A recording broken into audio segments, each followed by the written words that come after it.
How's everybody doing today? Thursday. How's everybody's week? Good week, bad week, any wins, any opportunities that we can improve upon? Let me know how it's going, everyone. There we go. All right. There we go. Hervine, what's going on? How are you? Yeah, it was good, Maul. Great. Mikey, love the content, bro. Keep doing your thing. Luke, I appreciate you. Thank you, legend. I trust you. Thank you. Luke Davis, you are the man. It's been too long. We need to hang out. I need to get in the water. Help me get in the water. It's been too long. What verticals are your business in? Our business actually only has one vertical. It's real estate. We get paid. Basically, our firm is a private equity real estate firm. So we go out and raise money from investors. That money comes in. We then deploy it in real estate. And then that real estate, there's typically a profit split where, cash flow from the real estate will go to our investors that we potentially get to participate in. Same time, if there's a cash out refi or we exit, and then we have a management fee as well. So that's basically the revenue that our business brings in. My wife was actually just in here. 45 Originals, I appreciate you. Thank you. My wife was just here. She's finishing our office, still not complete from like a design standpoint. And as she was leaving, I was like, babe, you want to do an interview real quick? Which I've never interviewed my wife. And the reason is we have an intern whose last day was today. His name was Nolan. He's been here for the summer, the last 3 months. And Jen was in my office. Nolan came in. He was like, hey, I just wanted to say thank you. This is my last day, et cetera, et cetera. And Jen was just like, asking him a bunch of questions. Like, what are you going to school for? What did you learn from this internship? Make sure you're doing more internships. That was one thing my wife loved when she was going to school, was working for different people. And so I ended up like, babe, let me just interview real quick. So we were talking about school, her experience. She went and got her business degree 4 years at Point Loma, and then she ended up going to FITM after that, and then she went into interior design. So we were just talking about that process, how expensive it was, the difference from the first 4 years she did, and then the final 2 when she was a little bit older. It was interesting. So she liked school. I guess her quick takeaway was this: when she went to FITM when she was older, it was a better experience because she knew exactly what she wanted. It was, this is what I'm here to do. What can I do to get there? And it was just like boom, boom, boom. Where when she originally went to school, she wasn't sure what she wanted to do. So she was in like the figure it out phase. So yeah, it was interesting. Any experience with venture cap? No. So the answer is no. I have a lot of friends in VC or run venture funds. So I know it. I just don't do it. I have a great idea to help others and attach design with real estate. You are the best human I can think of cooperating to build something really cool. David, my man, I appreciate that. Should we highlight the idea here? My son went to Point Loma, Nazarene. Yeah, she liked it. But what she also said was her parents paid for her first 4 years. It was expensive. So, one thing she said was if she would have gotten out of school, parents hadn't paid for it, that debt burden was on her. For her, that would have been hard for her. She said her experience with money back then, she didn't really know anything. She has kind of had more of an emotional trigger when it came to money. And so she thought that would have been really hard. And then making the decision to go back to school, she's not sure she would have done that. So that's an interesting element to it. I saw an article that came out yesterday actually talking about how statistically going to like an Ivy League school doesn't produce any higher return or doesn't put you in a position of making any more income. That's a fascinating one. Like when I was young, like I didn't go to college, I skipped it. But even my friends that went to our community college, which was Moorpark, even like when people would say, where are you going to school? And they would say, oh, I'm just going to Moorpark. It seemed like when they were communicating it, it felt like they were like, yeah, I'm just going here. Like I'm kind of blowing it. And I think there's still a perception that if you go to a community college or you go to a college that's not very expensive, you're blowing it, or you're not getting as good of an education, or you're not putting yourself in a position to earn. That's not true. It's not true at all. So I think when you look at going to college, my whole thing is always, why are you going to school? Like, what is the purpose, or ultimately, where do you want to work? And ask yourself, does school help you get there or not? If you decide that it does, I think it's important to look at the cost. I don't think spending more money means earned potential. The other thing is trades. There's such a big opportunity in trade schools right now. That one is. I was watching this video. Jen actually sent it to me, and it was somebody in construction, and he was basically saying for every 7 construction. For every 7 people in construction, builders that are stepping away, there's only 1 coming in to replace the 7. And he's like, this is going to be a massive, massive issue. Like the demand is going to run out so much higher than the supply. And I called one of my buddies who's a builder. And I was like, hey, are you seeing this as well? I sent him the video, and he goes, I just talked to that guy 4 days ago. I sat down with him for like 3 hours. He's like, this is absolutely a reality. So I think that means for people that want to go into trades, construction, becoming an electrician, a plumber, I think there's only going to become more earning potential. I think it's going to be massive. My other son didn't go to college, and he just started an electrician apprentice. Yeah, I think there's a massive opportunity to make money in the trades. I really do.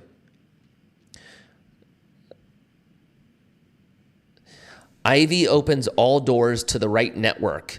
If they don't understand that, they shouldn't be paying for Ivy. Yeah, you know what?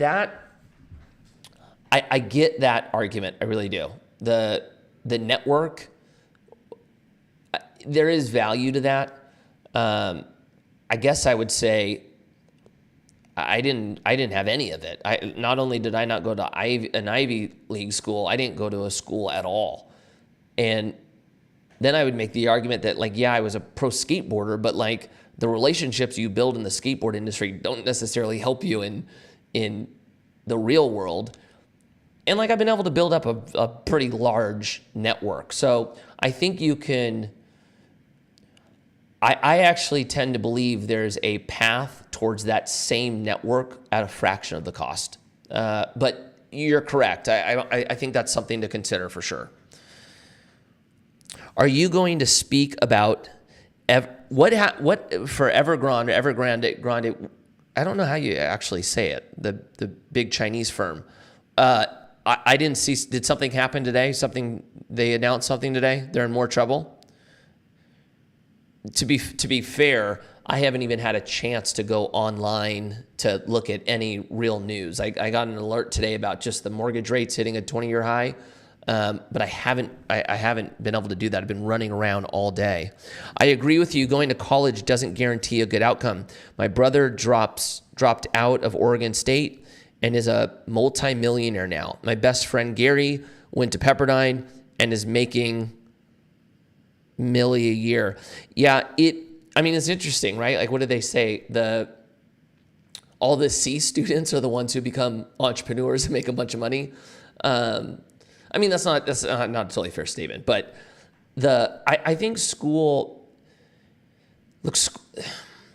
I think the best way to say it is, like anything, you're going to have examples of when a system works for somebody and when a system doesn't. That's just reality. But I think it would be very helpful for kids as they're going to make that jump into school to try to give them as many tools as possible to help them figure out what they want to do and then answer the question, does college make sense? And a big part of that is just the cost. The cost is so expensive. In a lot of cases, the earning potential is not there. And so, at least for me, I've never understood justifying putting yourself in a lifetime of debt just to learn something. That's not to take away the value of learning, but I think if the goal is just education, you can learn from so many different alternative paths for basically free. And so I don't know, I'm under the belief that anytime you're putting money into something, you're making an investment, you need to see a return out of it. If you don't, it's a bad investment. So I think that's just more a function of the time we're in and just the reality that schools have, the price of school has just run up so crazy. What can you comment about wildland firefighters pay this upcoming September and it being cut by 50%? What can you comment about wildland firefighters pay this upcoming September and being cut by 50%? I can't even comment on it. I need to look into it. Need to look more into that one. Elon sold all of his Bitcoin, 330 million worth. Elon did. Elon sold all 330? Bitcoin hit a low today. Not an all-time low, but they hit a big low today, didn't they? Sup, Legend Kirsch. What's up, Legend? How are you? They filed Oh, did they? There it is. Here we go. Hang on. Evergrande filed for bankruptcy. I'm not surprised about that. There's a big debt issue. For anybody in here, has anybody been to China? Has anybody been to the big ghost cities? The first time I went to a ghost city, I was tripping. It was like brand new communities, sky rises, maybe not like sky rise, but big, beautiful buildings, no one there, right? And so how they grow their economy is, I don't know, it's risky, I think. So that doesn't surprise me, especially everything that happened with them a year and a half ago. It was SpaceX Bitcoin holdings. Okay. Would you open a construction company? 1 million%. 1 million%. Right now, oh yeah, I totally would. I think starting a business there. I was listening to Brandon Turner, who used to be the host of Bigger Pockets, talk about this. Somebody asked him what he would do if he lost everything, had to start over. And he was like, I would go get a 9-to-5, anything I could get. I wouldn't even care what, I would just need to get money coming in. Then from there, I would look at a service business that had a need, that had demand. I would start a business as service. I would basically first jump in, I would offer that myself, and then I would start hiring somebody underneath me to free up time and free up time and free up time. Service business, construction, I guess. Anything that's of need, go do. And then if you're doing that, look for ways to bring more people in for the opportunity. What that's going to mean, and this is why a lot of people don't do it, there's going to be a point where you're going to be making less money, right? If you're making, I'm throwing these numbers out, but you're making a couple $100,000 a year, right? You're a solopreneur. You're doing everything yourself. Well, if you hire somebody, maybe your 200 just went down to 130, right? Most people are not going to make that short-term sacrifice. But the bummer is, by doing that, your 120 is going to turn into 300, 400, 500, and your time is just going to become more and more available. I just think, unfortunately, a lot of people have a hard time with delayed gratification. And it holds a lot of people back.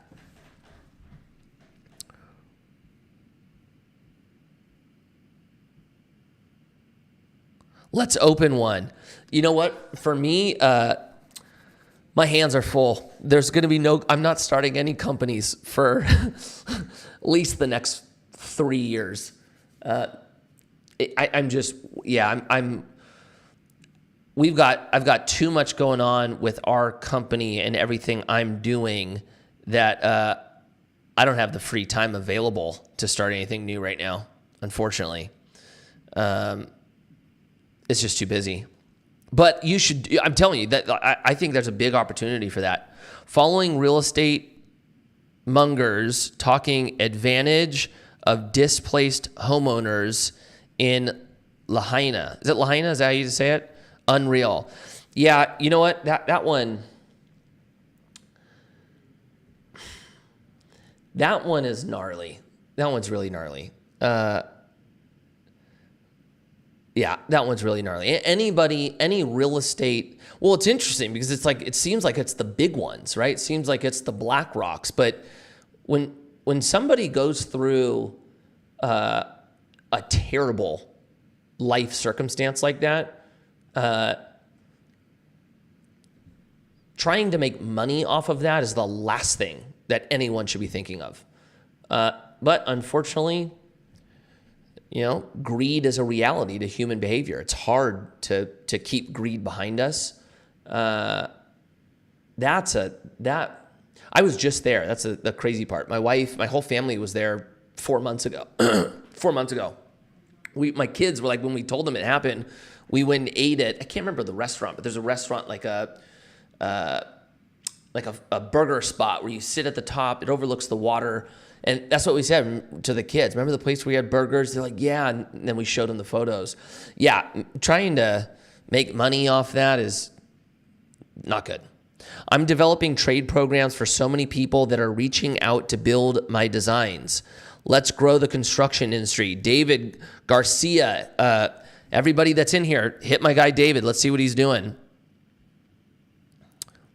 Is the board company market too saturated? If you want to go into a board company or create a board company, you're doing it for the love. It's strictly a purpose or a passion type of business. There's no margin in it. The demand is very low. The ceiling is very low. It's really, really hard to make any type of money in skateboarding, specifically skateboards. And so you would do it as a passion project. You'd do it just for the love. You wouldn't do it for the potential of making money. Leonardo, how are you? What's going on, legend?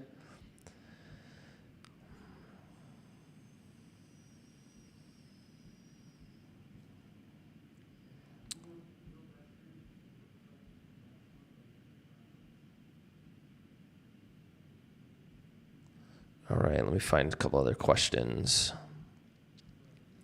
What else is going on, everyone? Any wins? Any cool things that happened to anybody that we can highlight? Celebrate?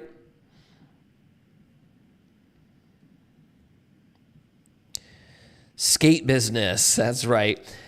Made just as much as my brother and sister with an apprenticeship, and they both have master's degrees. Yeah, back to the college one. That's what I'm writing on. I think it's really good to know what you want to do first. That's the best way to protect yourself from debt that you won't be able to pay off or wasted time, really. And if it lines up, then go for it. We just got under contract 3 acres for Tiny Homes Resort. Neen Dab, congrats. That's awesome. Really, really cool. Any recommendations for skate shop owners? George, okay, if you're a skate shop owner, I don't know if you have this yet. You gotta get to a point where you're selling direct. Hopefully you're doing that, but selling direct is going to be huge. Opening up your audience is going to be a big one. But another part of it is just brand awareness. Like anytime you're a small business owner that it's not even just a small business owner, it's business in general. The hardest thing is getting people to know who you are so that people can actually come purchase from you. So make sure you're going heavy on social media. Put a face in front of it for people to connect with. Don't just show photos of boards. Like, let people know who you are. Take them through challenges. Like that's one thing that I think is interesting. I actually learned this I got invited 2 summers ago to go out to FinCon in Austin, Texas. And I got invited to stay at this house with like 16 of the top TikTok financial influencers. And I was like, yeah, I'll go. Like in my life, even though I'm on social media, like I didn't really have a lot of influencer friends. I'm like, yeah, I want to meet these people. And so I went. I was there for like 6 days. the oldest person next to me was 24, right? So had an easy decade and a half on the oldest one. The youngest one was like 18, right? And it was interesting. Like, they were making a ton of money. They had huge followings, all of them. And the first question I asked going in, like as I was meeting everybody, is like, how? Like, how are you 18, 19, even 24?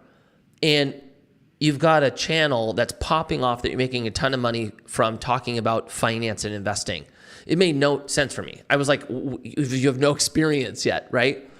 And this is what changed everything for me is all of them basically looked at me and said, it's not that we took like the authority position and are teaching everybody, what we did over the last, well, in this case, it'd be like 5 years. We brought everybody along the journey with us, right? It was like one of the girls was like, I was in college and I was like, didn't know how to make money or save it or invest it. So I started filming my whole process. This is the book I read. This is what I learned. I'm going to open an account. I invested in this. This is how it's going. And all these people basically started following her because, one, they felt like they were in the same position as them. Two, they felt like they were kind of making these steps with her. And then the audience grew. And so why I say that, I think there's a lot of value in just bringing people along with what you're doing. If you run a skate shop, show people what goes into running a skate shop, right? Bring them into the day-to-day. Talk about some of the struggles. Talk about a win. Like, anytime you can bring somebody along and get them, I would say, vested in what you're going through, that's going to change your business. It's going to change everything. And I think that's something we all can do regardless of what we're doing or what industry we're in. I've been telling you Gen Z is advanced and is ahead because of the information provided to us through the internet. Steezy List. I totally agree with you. I think Gen Z is I'm very hopeful for Gen Z. I'm very hopeful for Alpha as well. Like, I think you guys are coming in at such an incredible time because information is everywhere. Now the question is just going to become, what are you doing with the information? I think you're up against a more difficult culture. So I would say, for my generation, millennials, we didn't have that information growing up, right? We got our information the old school way, gatekeeper way. And then information started opening up for us. But I think the culture was better for us growing up. It was more encouraging. It was more about possibility. They taught us things like delayed gratification, where now you move into Gen Z, they've got information everywhere. There's no gatekeeper. It's crowdfunded to you. But the culture is a little harder, right? The culture tells you that the future is dark and you can't do it and you're held back and it's not very positive. So, and that can be damaging. Like that can definitely limit what you end up doing with the information you have. So, like anything, I think every generation has its pros and cons that are unique to them. I think there's some crossover, and I think there's behaviors that we're making in the millennial generation that's changing how Gen Z does it, and then Alpha, and we're going to see these cycles loop every, what do you want to call it, 80 years? But I would agree with you. Like, I've always said that. Like, I think Gen Z is going to do big things. I really do. Anybody see the Eminem video? The Eminem music video smashing Gen Z? Was it The Realist? Just swoop that book, Set for Life. Thanks for the rec. I'm stoked to dive into it. Andrew, it's an awesome book. Anyone who wants to get into real estate, I think Set for Life is a phenomenal book to read. Bigger Pockets is a great platform as well. Really, really good. Right. Sigma male, Orlando. I'm Sigma.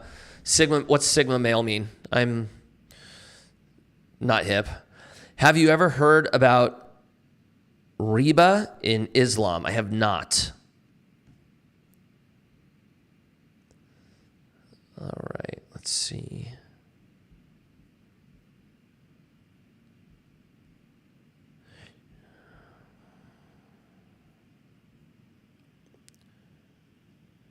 What do you think about starting a junk hauling business? I tell you what, start the junk hauling business and then hit me up and let's see if there's a pathway towards putting the junk in storage. That could be a good partnership for us. I've been doing a LS swap in a FedEx turned food. There we go. I started off with an LS swap. I did an LS VTEC, but that was my first motor swap. You're way too charismatic. Am I? All right, let's see. Sigma males are guys who think it's cool to not be interested in girls and focus on making money. Sigma males. All right. Well, I'll tell you what. I may have been a Sigma male, but it wasn't in the intention of making money. It was in the intention of wanting to become a pro skateboarder. So, look, I think priorities are priorities, and where you stack them and go for it. For me, I was trying to accomplish something that was difficult. Like most skaters don't get to become professionals. It's, you have to sacrifice a lot. Girls was a big one. I remember it felt like when I was in high school, all my friends that started chasing girls they stopped skateboarding. They started going out, they started going to parties, and before you knew it, the amount of time that we were putting into skateboarding, like let's say we were skating 7 hours a day, every single day, we're lighting stuff up at night, we're skating on the weekends, before you knew it, they were stopping skating early on the weekends, and then they weren't skating on the weekends at all, and then they just weren't skating. And so for me, when I was trying to accomplish that, I personally looked at girls as a distraction. I was too focused on what I was trying to accomplish. But I wasn't driving towards money. I was just driving towards my goal of wanting to become a pro skateboarder.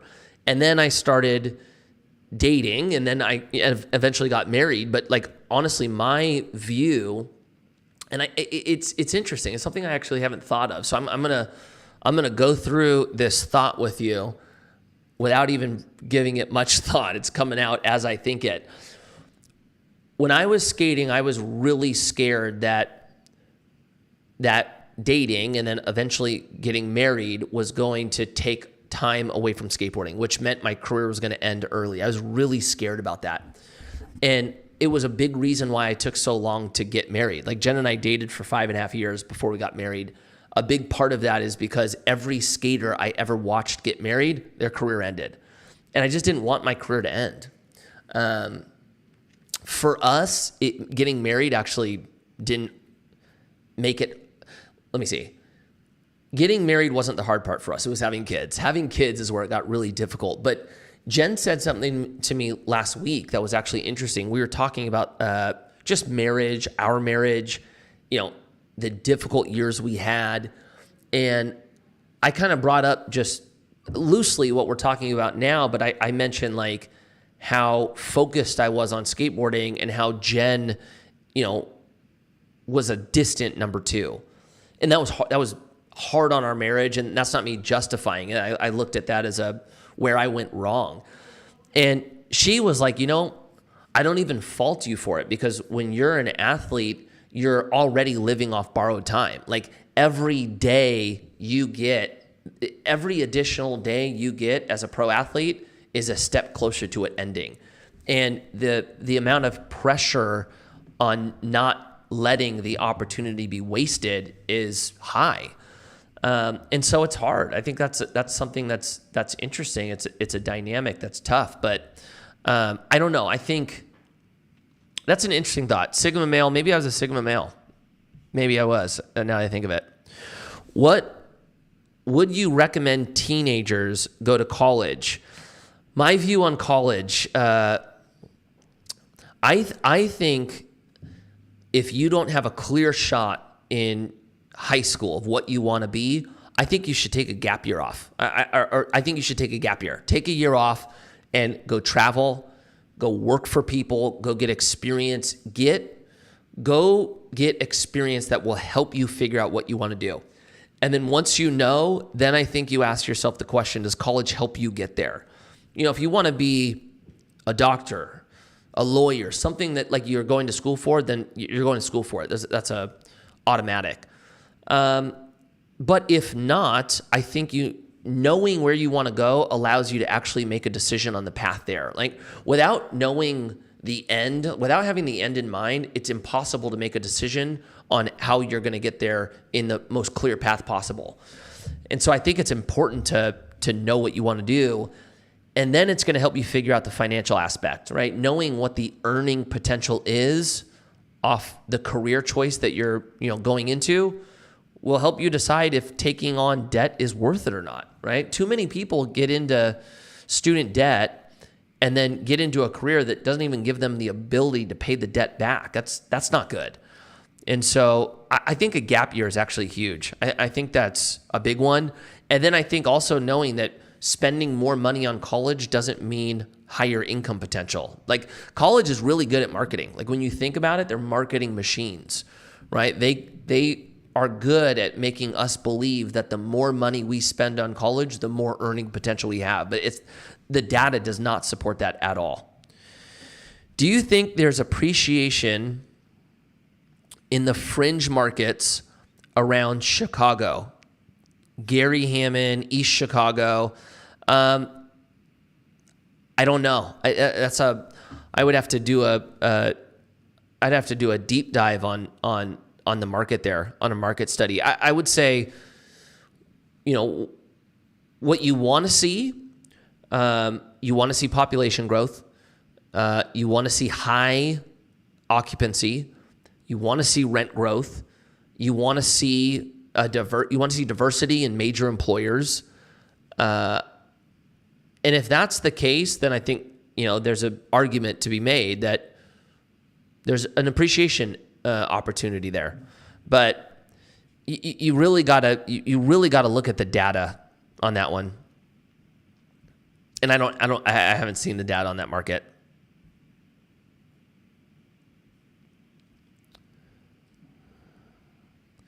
Have any book recommendations for mental health? I don't have any book recommendations on mental health. There's a book that I read that I thought was phenomenal called Think and Grow Rich. I think that's more a book on strengthening your mental outlook. But I don't have a book on mental health specifically. Any recommendations in here? Any recommendations on a book for mental health? If we can highlight it, I'll post it up. What's your favorite part of the company you work for? My favorite part about our business? That's a good question. This is going to be a weird answer, but I really enjoy how difficult it is. Like I'm a journey type of guy. Like I really enjoy setting the goal and then the path to get to that goal. And when it's hard, I have more fun. I think that's why I was attracted to skateboarding. When it's easy, I lose all interest and then it becomes boring to me. So I kind of like how hard it is. Like doing what we do is not easy. Raising capital is hard. Finding deals is hard. Making money and growing this business, it's all hard, right? Managing 500 investors is hard. Making sure we're compliant, it's just difficult. So I kind of like that I'm in a world right now where I don't know how high the ceiling is. It's so high, I can't even see it. So I kind of like that. If we're talking about like what I enjoy coming to, like something that I just look forward to, I'm enjoying this more, actually. I'm enjoying the content side of it. The content side is interesting. Like I met with this company today who wanted to talk to me about a partnership with them. And they were asking me about basically how I started getting into talking about investing and money and all of this. And I basically told them this was never my plan, right? Like when I was a skateboarder, what was frustrating is, we would film all these tricks for these videos. And if there wasn't a video part coming out through one of your sponsors, like tricks would never be seen.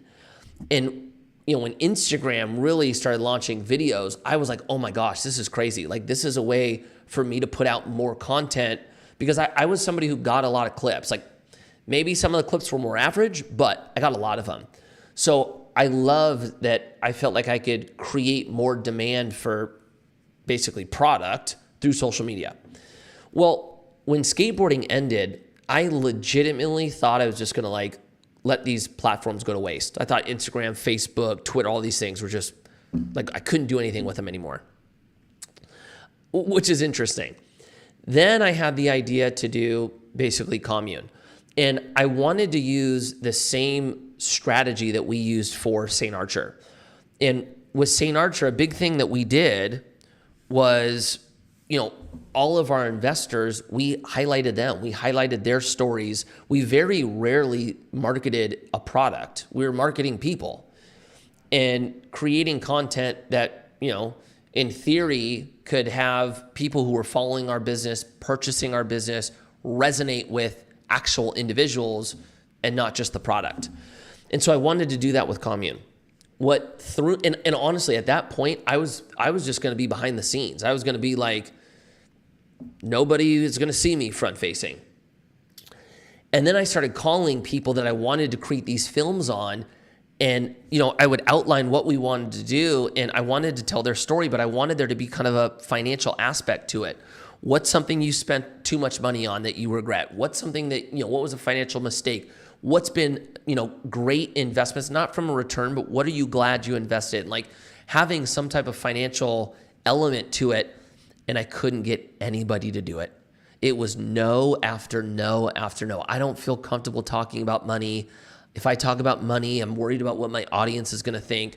And I panicked. I was like, oh my gosh, this is my whole marketing concept behind this business.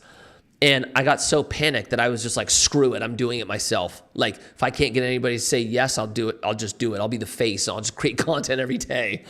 And that's how it started. And I started basically turning my platforms. And as I started doing it more and more and started working through the backlash of talking about money and the drop off of followers and all of that, 2020 hit, and then everything changed. It was like, more people started talking about money. I think people, because of the pandemic, started putting more energy into wanting to learn about money. Maybe it became a little bit more normal, and then people were more comfortable doing it.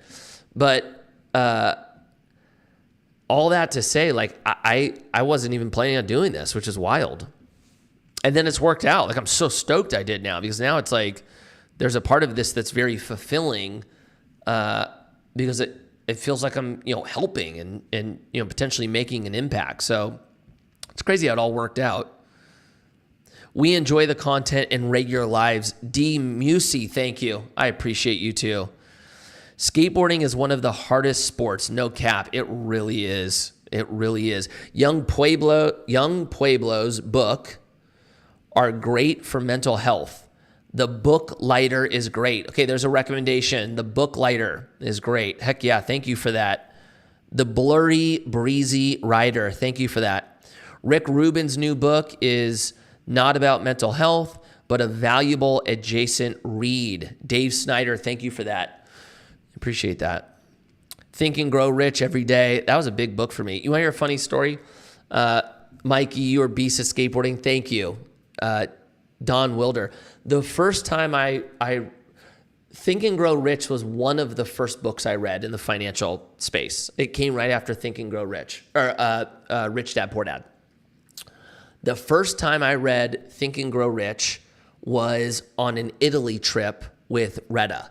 It was Retta, for all the skaters, Retta, Kenny Anderson, Anthony Papalardo, Danny Montoya, oh gosh, who else was on that trip? Was Anthony Correa on that trip? I'm blanking on everybody who was on it. Jake Rupp, maybe? No, not Jake Rupp. I can't remember everybody who's on that. Anyway, I got that book, Think and Grow Rich, and I was super embarrassed about anybody seeing that I was reading it. So we're driving in the van, and I'm like, have it in between like a skate magazine. And in the beginning of the book, what it says is, at some point in this book, it's all gonna click. And once it clicks, everything's going to open up. You're going to be able to make money. You're going to be all this stuff, right? And I remember reading it going, oh my gosh, like they're not going to tell me the obvious. Like it's just going to click. What if it doesn't click? And then I'm reading every chapter panicking that it's not going to click and I'm never going to be able to make money. It ended up clicking. But that was a funny one. But yeah, back then I was scared to let anybody know that I was interested in this stuff. I love that book. I love ebooked it. Love Retta. Retta's awesome. Alchemist 2, great book. Hey boss, Squat and Pop, what's up? Yeah, those were really good books. Do you think that the way skating is now has affected the OGs? Well, what do you mean? I guess I would say, has it affected the OGs in the sense of their ability to make money, their ability to remain as a pro skateboarder? What do you think? The 4 arrangements. Hey, mate, just have to take off and get into some jobs. Just want to say, love your work, man, from Australia. Micah Rowe, have a phenomenal day, legend. I appreciate you being here. And I miss Australia. It's been too long since I've been there.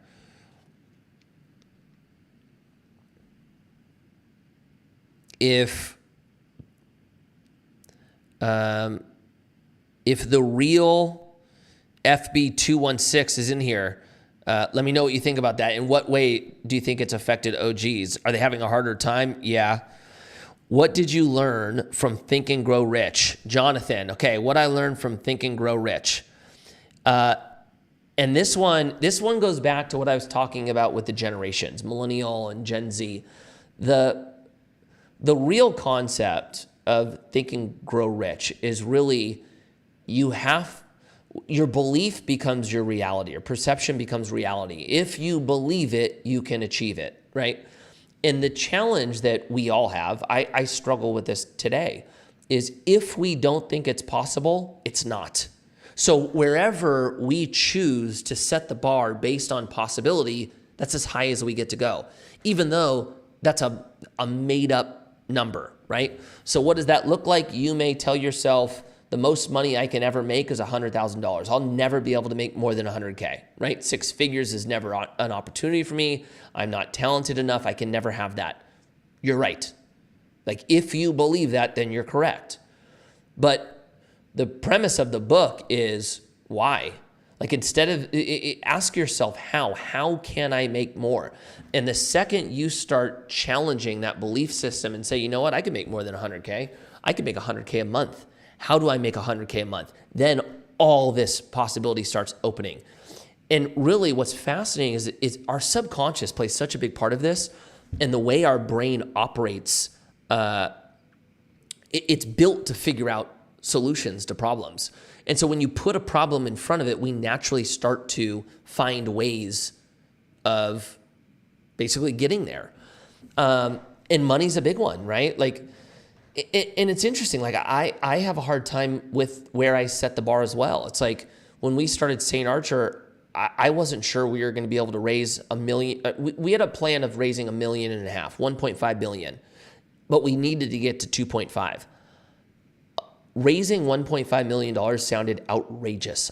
All 3 of us were like, how the heck are we going to do this? And then we ended up doing it. And then we ended up raising 2.5. And then when I started started Commune, we had to raise, I think, like 2.7 million for our first project, and we had to do it in 45 days. And I remember that was a new hurdle for me. Like, okay, I've raised $2.5 million, but I've never done it in a month and a half. How am I going to do this, right? And then you get through it, and then all of a sudden you have confidence that you can do more, and then you can do more, and you can do more, and you get to a point where you're like, okay, I can raise $10 million per project, but why can't you raise 20? Why can't you raise 30? It really has to do with what we believe is possible.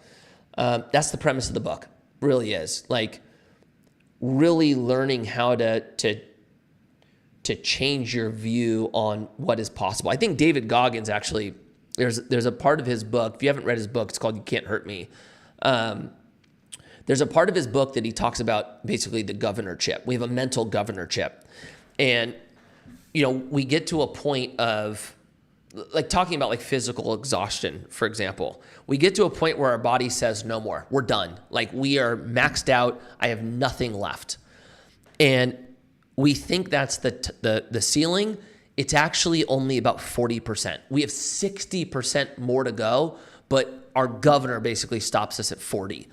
That was such a cool takeaway for that book, but we do the same thing with our view of what's possible. I'll tell you right now that the people I know that make astronomical amounts of money, $1 million a month, $2 million a month, like they're making crazy money. I promise you, they are no smarter than you and I. They are the same as us. The only thing that's different is just their belief in what's possible. And I'm not big on the foo-foo stuff, like the mindset and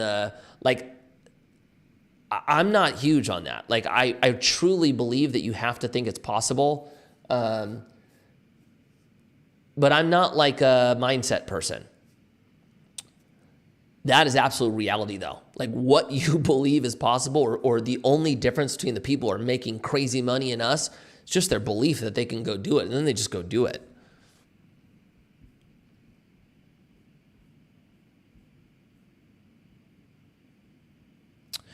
Nah, just the talent out there these days, like your era compared to now, or is it because of social media? Oh, okay, this is for the skate question.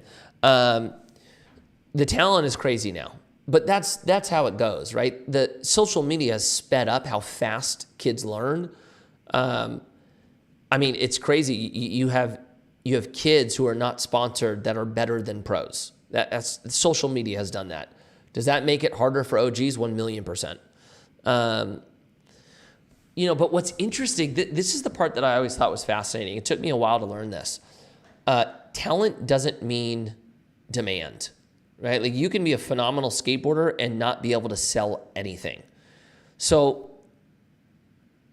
I think that's overlooked in a lot of cases when it comes to skateboarders is they only focus on the talent and they don't focus on resonating with people and creating demand around themselves and their brand and actually being able to sell product.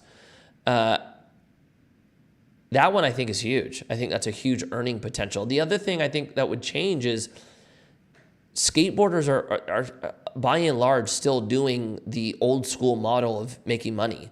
They get sponsorships. Those sponsorships pay them a little bit of money, and that's all.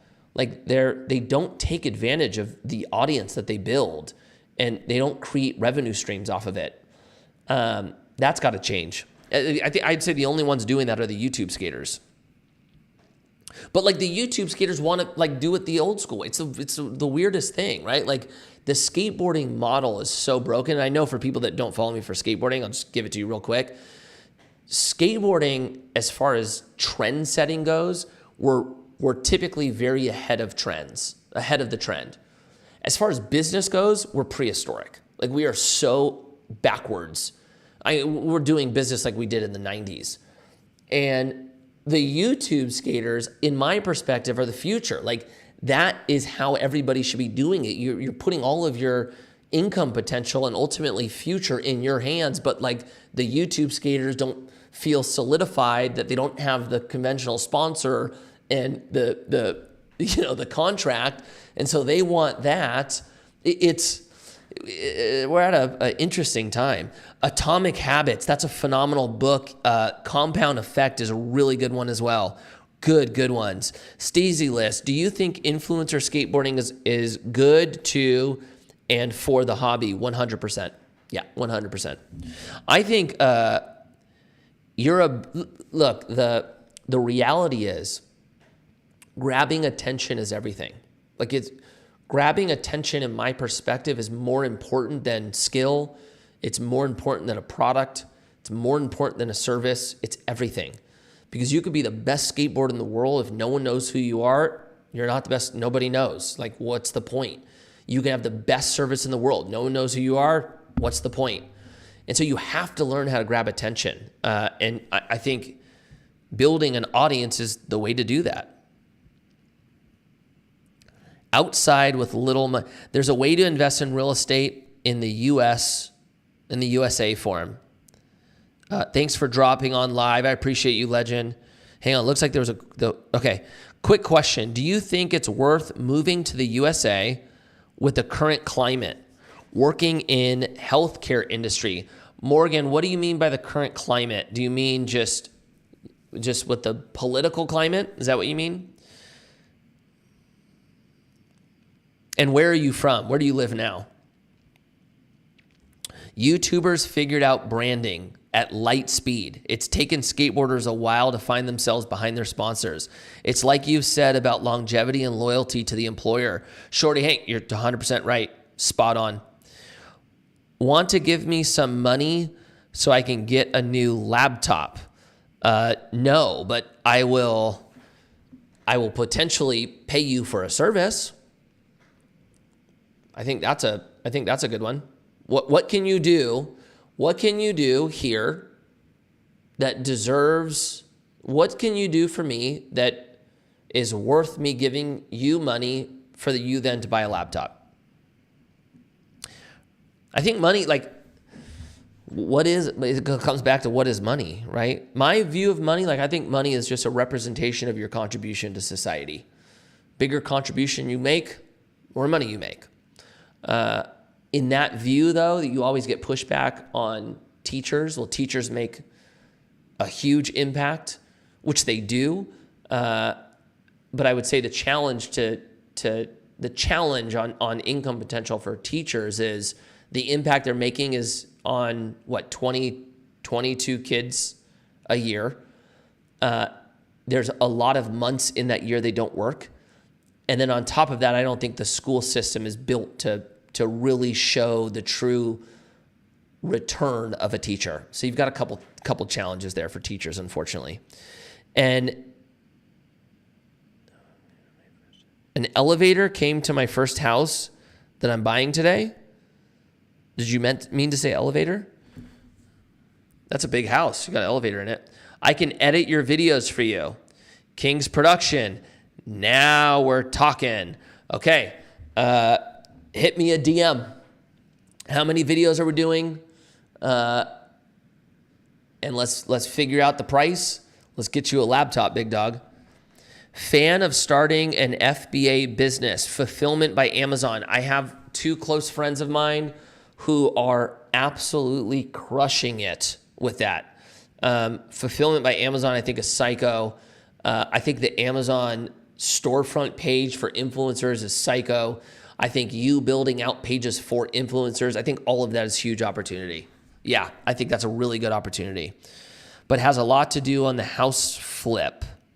I missed the first one on that. Yeah, so all that to say, I'm a fan of it.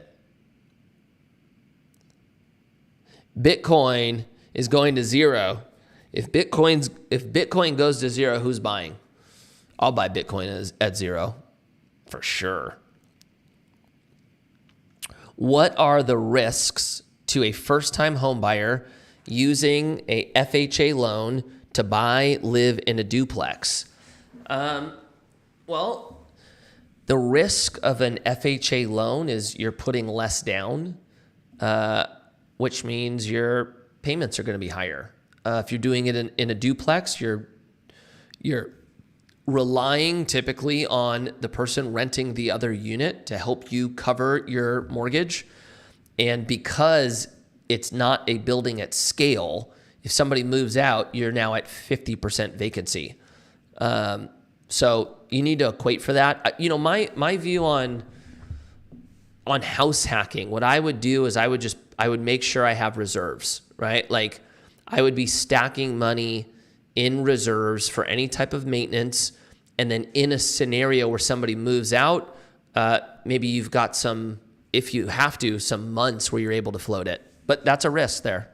Dang, Mikey, thanks for your time and effort. Being able to ask questions, get feedback, and chill with the pros, sweet. Social DMT 117 legend, I appreciate you. Thank you for being here.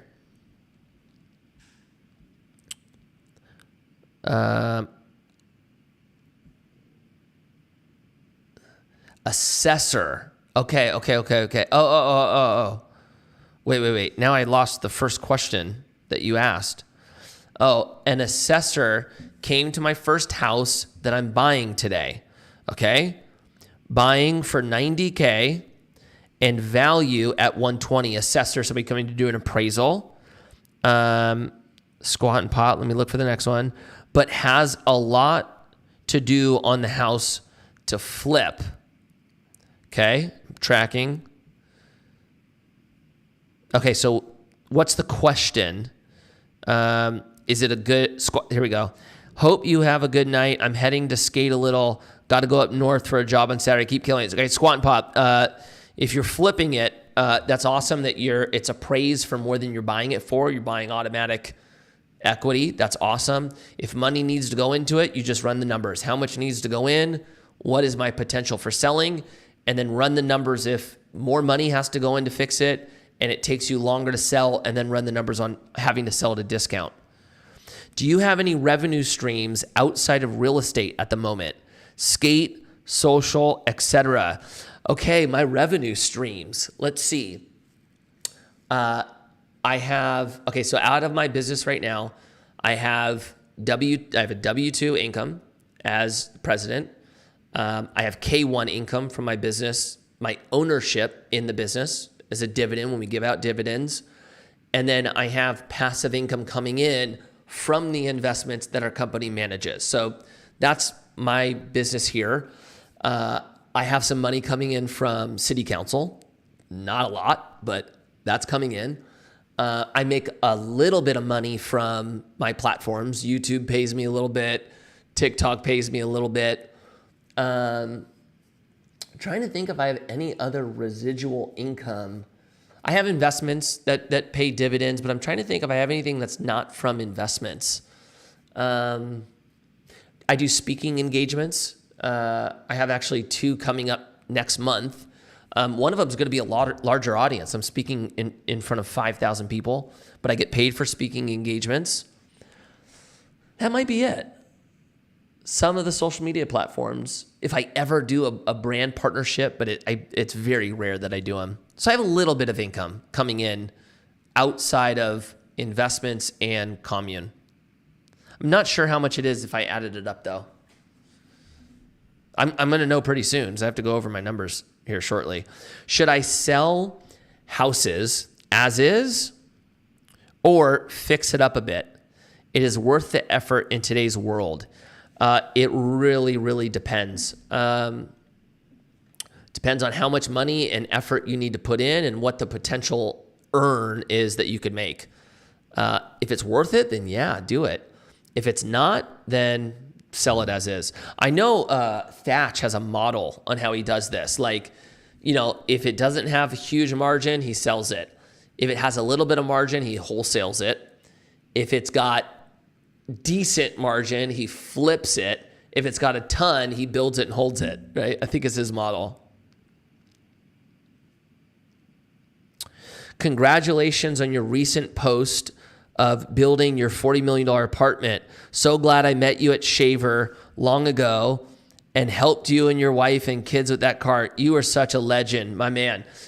Yeah, that's a cool one. We have a lot of projects going on right now. We have that project. We have a project in San Diego that we're building. We have one in Ventura that we're potentially breaking ground on Q1 is what it's looking like of next year.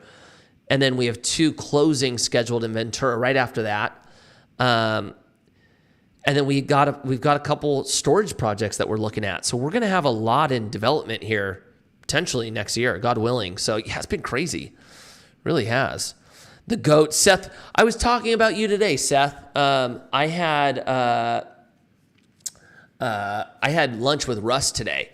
And Russ was telling me that he saw you in Texas, and he was telling me about the restaurant you guys went to, and you and Adrian fooling off in like a 5-star restaurant.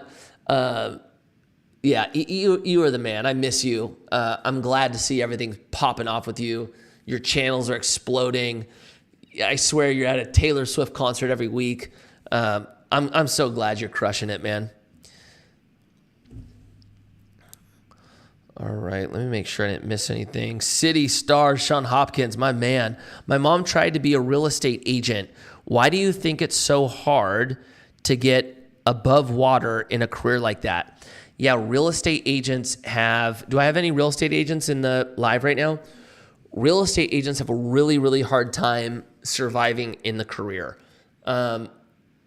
Why that is, it's hard. Like anytime you're going into a career where you're grinding and grinding and grinding with zero results, that challenges your resilience. And if you haven't built up resilience prior to that, it usually breaks people. Hearing no is difficult. And so it takes a long time for you to build the network, to learn how to sell real estate, and get to a point where you're actually making money off it. And I just think most people aren't prepared to go through the amount of time it actually takes to get there.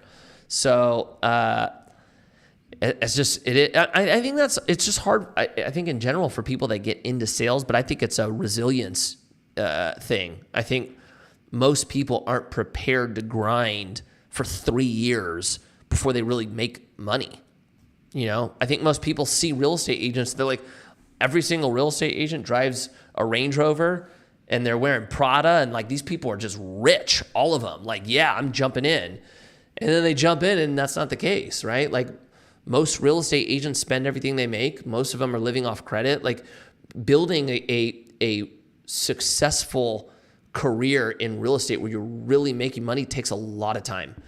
And I don't think they prepare new agents for that. You know, it's like entrepreneurship, man. Like you got to be here for the long run. How long have you been friends with Paul Rodriguez? I've been friends with Paul for, let's see, 26 years. I've been friends with Paul. I've been friends with Paul a long time. Paul's a lifetime homie. Can you speak more about benefits to buying storage units? Yeah, the things that are the thing that's nice about storage. If you're building it, it's typically cheaper to build compared to multifamily. It's like usually 50 cents on the dollar. Managing storage, in my perspective, is easier than multifamily. They cash flow well. I would say the two things I really like about storage is, one, they perform very good during recessions. That is probably my favorite part about them. They perform very well during recessions.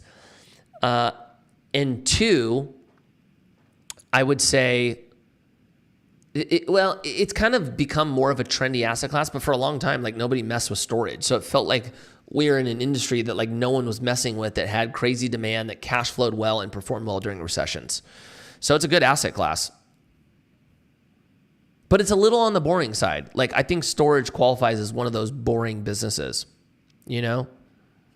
But here's a good story about storage before I go. When I started investing in storage was doing really well for me. Like my investment I was getting paid every quarter. My investment was growing, and I was telling all my friends about it. Like, you guys got to get into storage. Like, this is crazy. You got to get in. The only one that listened to me was P-Rod. P-Rod ended up jumping into the storage investments back in the day. And then Sean Malto ended up getting into them as well later on. But like I tried to tell so many of my friends about storage that I was having just such a good experience in it. This is when I was investing in it passively. And everybody was like, it's boring. Like nobody was stoked on it. Most boring businesses are often the most profitable. Seriously, Cody Sanchez talks about this all the time, man. The boring businesses are the ones that make money. I have friends in credit card. They do credit card processing. They crush it. It's like the closest thing to passive income for an active career. Really appreciate your videos, Mikey. Keep helping us skaters save for the future. Common folk, I appreciate you, legend. You know what dinner I was talking about? It's so good. All right, everybody, I'm going to jam out. I'm going to go see the kids. Have a phenomenal Thursday. Tomorrow, I'm going to be creating content in the morning, and then I'm going to go golf with the film crew. I'm going to take the film crew out golfing for two reasons. One, I need to film a little bit of content for our golf tournament. If you're in California, you want to fly out to our golf tournament. If you want to fly out to our golf tournament, DM me. I will make it a special event for you. I'll tell you what.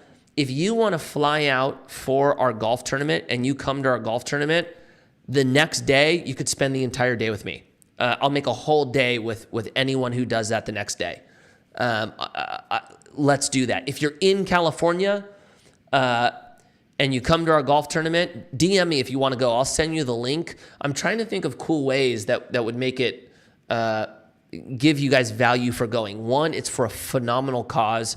Helps women going through struggling with cancer. There are going to be a lot of people there. A lot of famous people you guys know are going to be there. A lot of successful entrepreneurs. There's going to be great networking. It's going to be really fun. It's at a private country club. But I'm going to think of another thing to do. Maybe if you come and you have a business, I'll shout out your business on my social. I don't know. But tomorrow, Jared, DM me. I'll send you the link. Tomorrow I'm going to film content on the golf course so that I could promote this thing, and I'm going to take the film crew out golfing so we can have fun together. So that's going to be tomorrow. I don't think I'm going to have time for a live, so we'll have to jump on this on Monday. Everyone have a phenomenal Friday. Again, if you want information on our golf tournament, it's a donation. It's going to be a phenomenal event. I'll figure out something fun for us to do the next day. Have a great weekend. I'll see you guys Monday.